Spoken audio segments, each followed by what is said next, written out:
Welcome to the News Hour and happy Independence Day.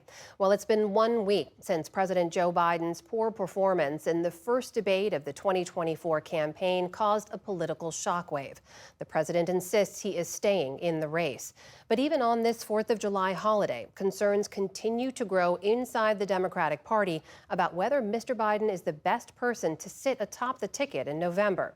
News Hour political correspondent Lisa Desjardins has been talking to lawmakers and to voters. She joins me now with the latest. Good to see you, Lisa. Hi. So we've seen 2 Democratic lawmakers come out publicly, only 2 so far, to publicly call for Mr. Biden to step aside. Your reporting shows that many more could be considering that. Who are we talking about here?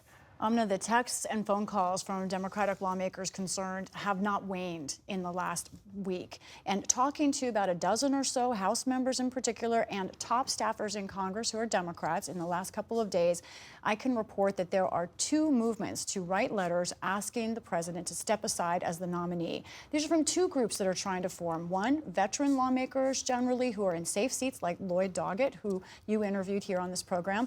The other is from frontline members who are much more vulnerable, who believe they have much more to risk if Biden is on the ballot. So these 2 groups right now are trying to get texts together, trying to move these letters ahead. Now, would they actually publicly call for the president to do this? Unclear. They're talking about it. How big are these groups? Also unclear. It's very fluid, but I can report from having these conversations that we are talking about scores of House Democrats, not a handful, scores, who want the president, privately they say, to step aside. So those who think they may step forward to say that, why are they waiting in this moment to do so? Exactly my question. There are a few reasons. One, wording of the letter is difficult, especially for frontliners. Some of those frontliners, I'm told, would like a letter that says he has been a good president. They would like praise for the president in this letter.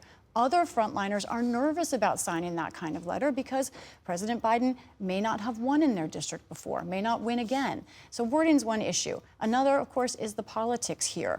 There is a lot of calculation about how do you influence this president. Some believe that publicly coming out, asking him to step aside is exactly the kind of thing that would have this president feel more embattled, more likely to dig in. There's a discussion about that. Then there's also the politics for members. Some are worried that if they come out publicly, there will be retribution later should he win. Some are worried that if they don't come out publicly now, if he loses, there could be retribution for missing this moment. How does all of this compare to what you're hearing from voters who are watching all this unfold? What are they telling you?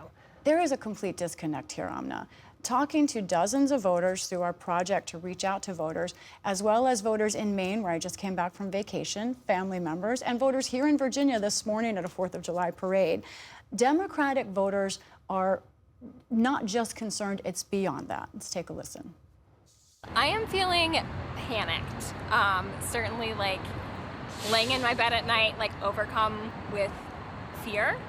I do not think that Joe Biden is the best person to be running in this election. I don't know who that person is, but I don't feel confident in Joe Biden's ability to win this election, and that makes me very afraid.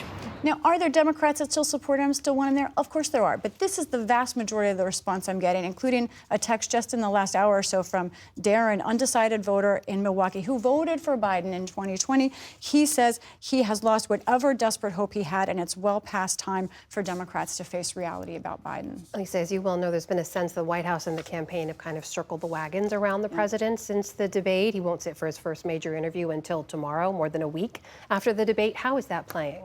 This has been a difficult week for the White House, but they have again and again said, no, he's not stepping aside. And they have been getting their supporters out, as we saw last night when governors from across the country came to the White House. 3 of them came up to the microphone to say that they still support the president and that their meeting reinforced that view. And then we had another today, this from a very popular Democratic governor among progressives, Gavin Newsom of California. There was no one that walked out of that and say, we've got your back, Mr. President. No one. Not one. And so, again, for all the hand-wringing, all the navel-gazing, time to step up and step in. That is, again, a disconnect from what I'm hearing from Democrats here in Washington, who actually are angry, especially House Democrats, for 2 reasons. One, the campaign came after them in the last week, calling them bedwetters. they say that ignores the reality. They think there is a real political problem here for Biden that they're ignoring, and potentially a governing one. They are concerned about what he will be like in 3 years. So where does this leave all of this? A lot of those House Democrats who are figuring out how they express concern, and do they, are waiting for a big interview tomorrow. President Biden speaking to ABC. Time is of the essence, and this may be the most important interview of his political career. All right, Lisa Desjardins with the latest on this ongoing story. Lisa, thank you. Welcome.